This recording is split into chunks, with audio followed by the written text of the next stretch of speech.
সন্ধ্যা নামছে দক্ষিণেশ্বরের ঘাটে। আকাশের গায়ে রাঙা আলো, গঙ্গার জলে তার প্রতিফলন, ঠিক যেন মা কালীর সিঁদুর রাঙা চরণ।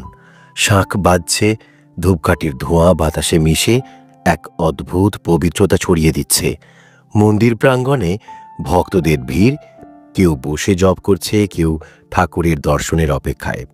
শ্রী রামকৃষ্ণদেব ছোট্ট বারান্দায় বসে আছেন, চোখে সেই অপার্থিব দৃষ্টি, যেন তিনি এক অন্য জগতে বসে আছেন, অথচ এই জগতের সবটুকু তিনি জানেন। হঠাৎ এক মধ্যবয়স্ক ব্যক্তি মন্দির চত্বরে প্রবেশ করল। আগে সে যখন আসত, দামি পোশাক পরত, তার পরিচারকরা সঙ্গে থাকত, কিন্তু আজ সে একা, জীর্ণ শীর্ণ, পরনে মলিন পোশাক, মুখে অস্থিরতা, চোখে একরাশ হতাশা। এই ব্যক্তি এক ধর্মভীরু ব্যক্তি।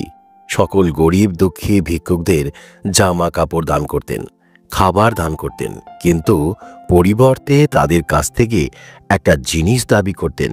যারা সেই ব্যক্তির কাছ থেকে দান নিচ্ছে, তারা যেন সেই ব্যক্তিকে হাত জোর করে ধন্যবাদ বলে।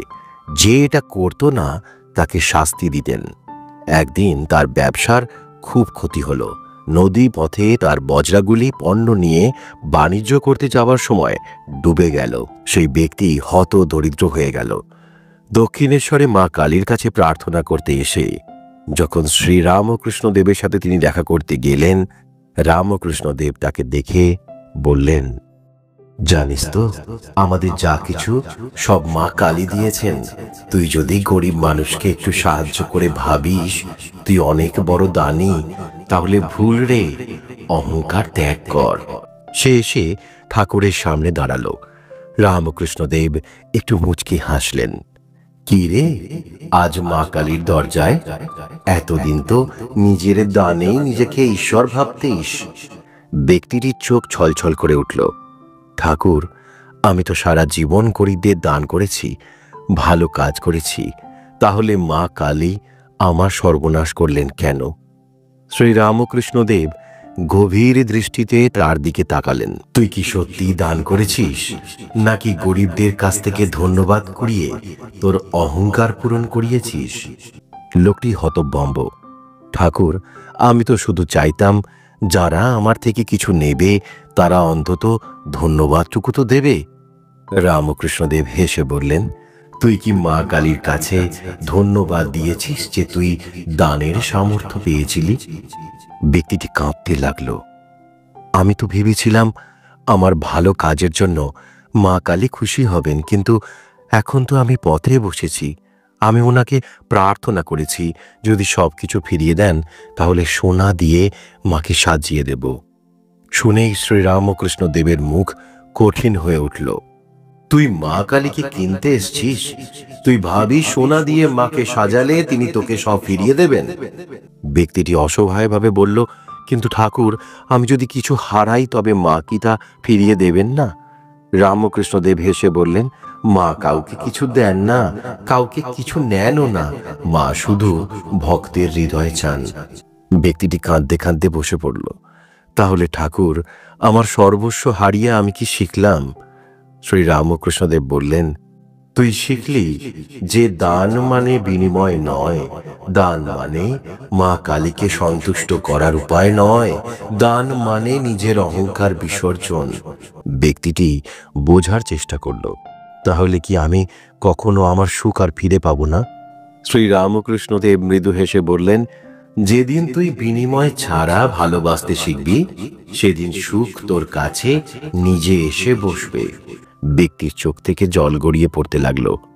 আমি কি মা কালীর কাছে ক্ষমা চাইতে পারি? শ্রী রামকৃষ্ণদেব বললেন, ক্ষমা চাইলেই হবে না, মন থেকে পরিবর্তন আনতে হবে। মা কালী তোকে সব ফিরিয়ে দেবেন কিনা জানি না, কিন্তু যদি সত্যিকারের ভক্তি আনতে পারিস তবে যা হারিয়েছিস তার থেকেও বড় কিছু পাবি। গঙ্গার বাতাস বইতে লাগলো। দূরে মন্দিরে সন্ধ্যারতি শুরু হয়েছে। ঢাকের আওয়াজের মাঝে সেই ব্যক্তি অনুভব করল আজ সে সত্যিকারের দীক্ষা পেল। মা কালীর সামনে দাঁড়িয়ে সে আর কিছু চাইল না, শুধু বলল, মা, তুমি যা চাইবে তাই হোক। রাত যখন নীরব, হৃদয় তখন কথা বলে। রাত গভীর হলে সব শব্দ স্তব্ধ হয়ে যায়। ঘড়ির কাঁটা টিকটিক করে, বাতাস নিঃশব্দে বইতে থাকে। একটা অদ্ভুত শূন্যতা আমাদের চারপাশে নেমে আসে, যেন অদৃশ্য কোনো শক্তি আমাদের ডাকছে। এই সময়ে আমরা যখন শুয়ে পড়ি, একলা থাকি, তখন আমাদের ভিতরের কষ্টগুলো মাথা তুলে ওঠে। একটা প্রশ্ন মনে আসে, এত কিছু করেও কেন জীবন বদলায় না? কেউ ভাবতে থাকে আমি কি ভুল পথে চলেছি, আবার কেউ নিঃশব্দে কাঁদে। আর কত কষ্ট সহ্য করতে হবে। কিন্তু জানো, এই রাতের নিস্তব্ধতাই সবচেয়ে পবিত্র সময়। ঠিক এই সময়ে তুমি যদি একটি মন্ত্র বলো, যদি সত্যিকারের বিশ্বাস নিয়ে একটি শব্দ 3 বার উচ্চারণ করো, তাহলে 24 ঘন্টার মধ্যেই তুমি খুশির খবর পাবে।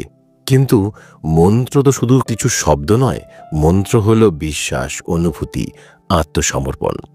একদিন এক ভক্ত শ্রী রামকৃষ্ণদেবের কাছে এসে কাঁদতে কাঁদতে বললেন, ঠাকুর, আমি এত জপ করি, এত পুজো করি, কিন্তু আমার কষ্ট শেষ হয় না। মা কি আমাকে শোনেন না? ঠাকুর হেসে বললেন, তুই কি বিশ্বাস থেকে ডাকিস না শুধু অভ্যাসে? ঈশ্বরকে পেতে হলে চোখের জলে ডাকতে হয়, হৃদয় থেকে চাইতে হয়, আত্মাকে উজাড় করে দিতে হয়। ঠিক এই জন্যই যদি তুমি মা শারদা ও ঠাকুরকে স্মরণ করে রাতের নিস্তব্ধতায় মন্ত্র বলো, তাহলে সেই ডাক মা কখনোই উপেক্ষা করবেন না। মন্ত্রটি হল ওম শ্রীম হ্রিম ক্লিম শ্রীম ক্লিম বিত্তেশ্বরায় নমঃ। জয় মা, জয় মা, জয় মা। এই 3টি শব্দ শুধু মুখে বললেই হবে না, অন্তর থেকে বলতে হবে, বিশ্বাস নিয়ে বলতে হবে। একবার এক ভক্ত ঠাকুরের কাছে এসে বললেন, আমি এত জপ করি, এত প্রার্থনা করি, তবু মা আমার কথা শোনেন না। ঠাকুর মুচকি এসে বললেন, তুই কি তোর মাকে অভিমান করে ডাকিস, নাকি শর্ত দিয়ে ডাকিস? শর্ত দিয়ে মানে? তুই মাকে বলিস, মা, যদি তুমি আমার কষ্ট দূর করে দাও, তবে আমি তোমার কাছে আসব।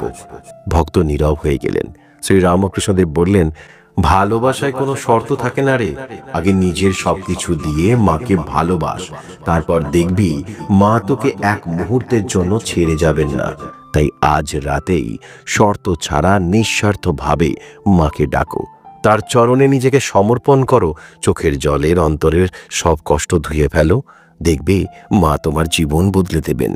মা শারদা বলতেন, কষ্ট এলেই মানুষ ঈশ্বরকে ডাকতে শেখে, আর ভক্তি এলেই মানুষ কষ্ট ভুলতে শেখে। রাতের বুকে যখন সব শব্দ থেমে যাবে, তখন মাকে ডাকো, এই মন্ত্র জপ করো, দেখবে কিভাবে মা তোমার দুঃখের ভার নিজের হাতে তুলে নেবেন। তুমি হয়তো ভাবছো, কিভাবে এত সহজ কিছু এত বড় পরিবর্তন আনতে পারে? কিন্তু এই জগতের সবচেয়ে বড় সত্যি হলো, ঈশ্বরের কাছে কিছুই কঠিন নয়। এই মন্ত্র যদি হৃদয় থেকে বলো, তাহলে 24 ঘন্টার মধ্যেই তুমি তার ফল পাবে। হয়তো কোনো হারিয়ে যাওয়া সম্পর্ক ফিরে আসবে, হয়তো কোনো দুঃসংবাদ বদলে যাবে সুসংবাদে, হয়তো কোনো অসম্ভব কাজ সহজ হয়ে যাবে, হয়তো চোখের জল মুছে গিয়ে নতুন আলো আসবে। কারণ মা শারদা ও ঠাকুর কখনোই তাদের সন্তানদের কাঁদতে দেন না।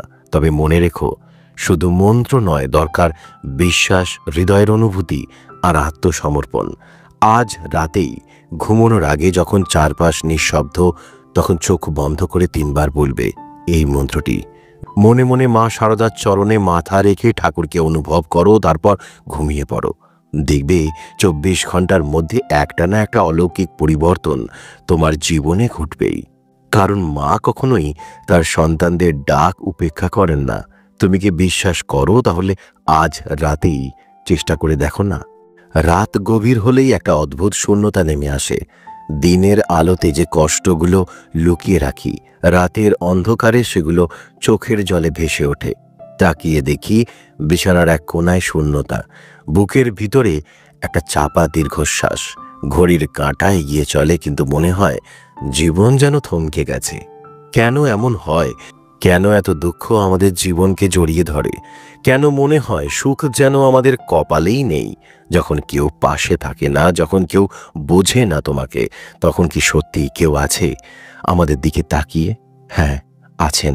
তিনি মা শারদা। তার কৃপায়, তার আশীর্বাদে আমাদের জীবনের সমস্ত অন্ধকার এক নিমেষে দূর হয়ে যেতে পারে। কিন্তু তাকে ডাকতে হবে, অন্তর থেকে ডাকতে হবে।